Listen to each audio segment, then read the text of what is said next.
This video was made possible by Patreon and by the contributions of viewers like you. Thank you.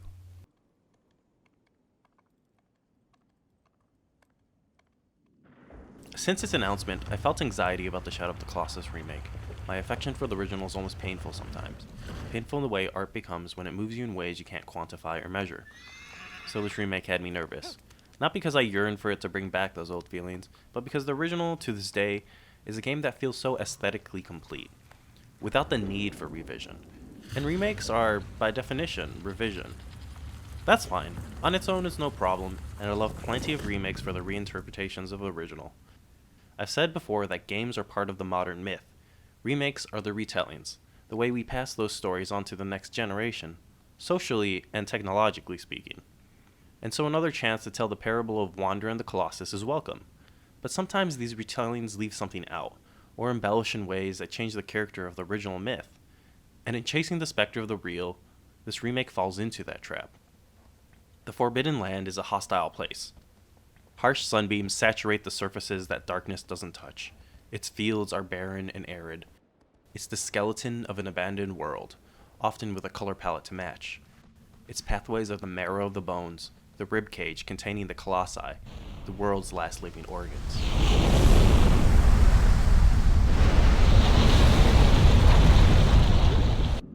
The new lighting engine wants to fix this. The blown out, overexposed sunlight of the original has been excised. The bloom that overwhelmed the arches of the temples has been corrected. Horizons are no longer obscured by the haze of heat and shadow. Instead, the view stretches beyond the expanse, giving you a display of the magnificent rolling hills and lush grass. Greenery dots its fields, and forests are dense with trees. The color palette has changed to match, bringing a wider range of color and shadow with deep aquas to complement the fresh greens and earth tones. Everything feels more alive. God, I fucking hate it! Shadow of the Colossus may have been barren partly due to PS2 limits, but these same limits create a unique mood. Little lives in the Forbidden Land except a few birds and lizards. Even vegetation is sparse. Nothing but the Colossi feel at home, because nothing else is meant to be here. This harsh, barren world is what makes the Forbidden Land feel, well, forbidden. The remake changes the tone, both in the sense of changing the quality of the colors in hue and shade, and in terms of the more evasive mood and melancholy. The remake is warmer, more inviting. It asks you to be in awe of it, to photograph it and to share it, to be a tourist in the Forbidden Land.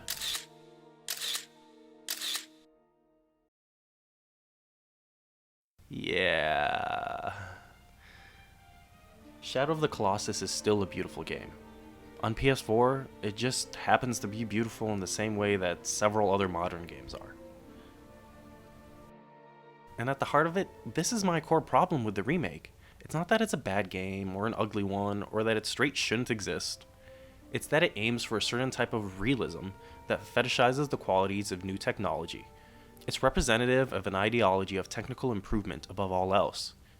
Under this philosophy, any seams showing are failures. Anything that draws us away from the illusion of realism is a flaw, and we should use whatever tech available to correct those flaws. It reminds me of how black and white films began to be re-released with artificially added color as color became more available. Because who the fuck wants to watch a black and white film, right? There's no reason to limit ourselves to grayscale when we have so many colors available. But anyone with a firm grasp of art theory can tell you that limitations are not only necessary, but often define great art. No one would argue that Night of the Hunter or Guernica would be better in color. And if you do, you're a fucking hack! Alright, let's step into hell territory now and talk about frame rate. The original was famous for its inconsistent frame rate, for how it pushed against the limits of the PS2 hardware. Paired with its heavy use of motion blur, this often created an effect of confusion and disorientation during dramatic moments. But that same quality almost helped in communicating the emotional state of the game. And the animation-heavy movement mostly meant that lost inputs largely didn't matter. The HD remaster, as well as the remake, perform at a more consistent 30 frames per second, but in doing so might have lost something. As Martin Robinson put it in a story on HD remasters for Eurogamer, In Shadow of the Colossus, the shuddering frame rate that told you the console was struggling in sympathy to render this giant as much as you were struggling to defeat it is smoothed out of existence. Now, I'm not going to argue that you're not getting the real experience if the game doesn't drop below 20 frames per second, but I will argue that the option to remove the motion blur and run at 60 FPS in the remake works against the aesthetics of the original. High frame rates read differently on screen. They give a more digital, even artificial look. This can work well for games that strive for uninterrupted motion or desire that artificiality. 60 frames per second is the aesthetic of a smartphone interface or a sci-fi world. That's why it can often also draw undesired attention to digital motion. It can negate the weight of digital bodies. It can make Colossi look not like towering beasts, but like video game characters. Add in the newly created collectibles, Easter eggs, stat tracking menus, and this tells me a lot about the intentions of the remake. These additions codify certain behaviors and interactions. They encourage you to act differently with the space. If you've ever found yourself obsessively collecting useless trinkets, despite not caring for them, you're already familiar with the mindset that they put you in. And the stat screen? I'd say the fact that it tracks time riding hawks and the number of horseback aggro stunts says enough. And if you're going, come on, seriously, you can't be suggesting that a simple stat screen will have people suddenly turning Shadow of the Colossus into a stunt park. Well, I don't know what Yeah, it's such a majestic Double game. masterpiece we're looking at here. But that's not what this video is about. So let's do some sick ass stunts. Yeah! Yeah! All right! Yeah, get it, aggro! Burn Get it. rubber. Here we Yeah. go! Here we go! Here we go! Sick stunt! Whoa! Oh my god, that was so sick. All right, so at the start of this video, we have to keep track. Okay. I have 135, so we want to Oh see my gosh. how many we will have by the end of this That's video. a lot of sick stunts. I'm not here to pick on the Game Informer guys, or to say that there's one correct way to play the game. But what I want you to understand is that small changes like this frame how we engage with art. And what these changes are saying are that Bluepoint wanted Shadow of the Colossus to be a video game-ass video game. Pre-order the special edition now for the exclusive new weapons and horse skins. I'm not saying that Shadow of the Colossus is somehow more artistic when it strives to be less of a video game. But what worked for the original often came into conflict with what the mainstream ideology of games considers good design. The same philosophy that seeks to scrub away its technical seams also aims to fix its controls that characterize its actors. Wander is clumsy, he stumbles and loses his grip. He's a mediocre and fallible protagonist. It's implied that he's stolen his sword, and it shows in the ungraceful way he wields it. By contrast, he's skilled at archery and horse riding, able to ride while standing, and fire arrows while in motion. It gives some insight to who you might have been before he undertook this quest. The demands of the controls underscore this. There's a rhythm and tactile sensation to using two buttons to grab hold, jump, and roll. But it's also fumbling, making it difficult to switch between the bow and sword, and requiring the crouch and jump buttons to be pressed in a certain order to pull off a roll. Aggro, Wander's horse, is just as difficult to control. He doesn't respond to commands immediately, and will often sway and diverge from the direction he's commanded. It makes him difficult to ride, but it also gives him a sense of life, of autonomy. And despite that, he'll still ride with you into danger and show up into battle when summoned. It gave me a real affection for him, in a way that the interchangeable horses of other games don't. The remake streamlines this movement. It updates the jump physics so that Wander only stumbles when making large jumps as opposed to every one of them.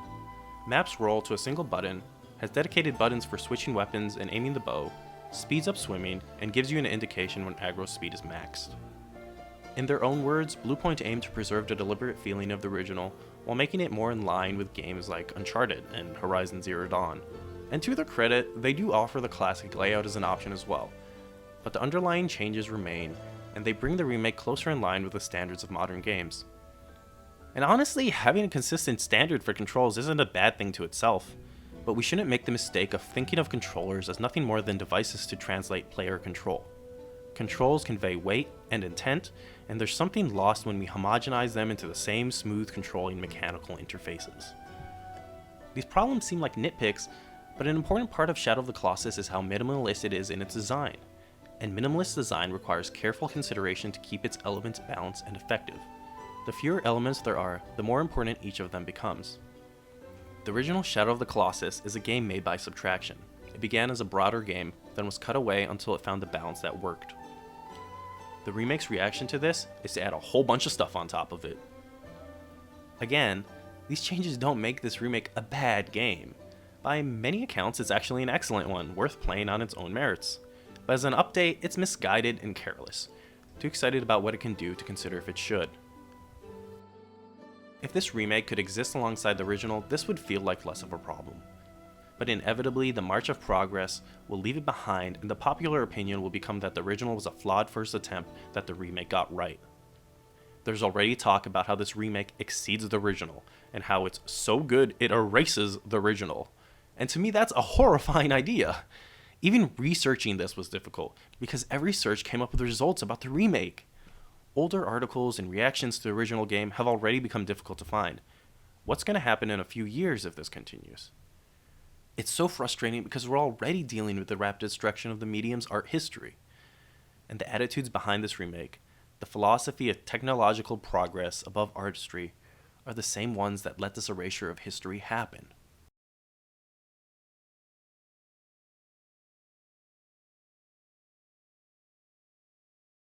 Hey, this is a viewer-supported show.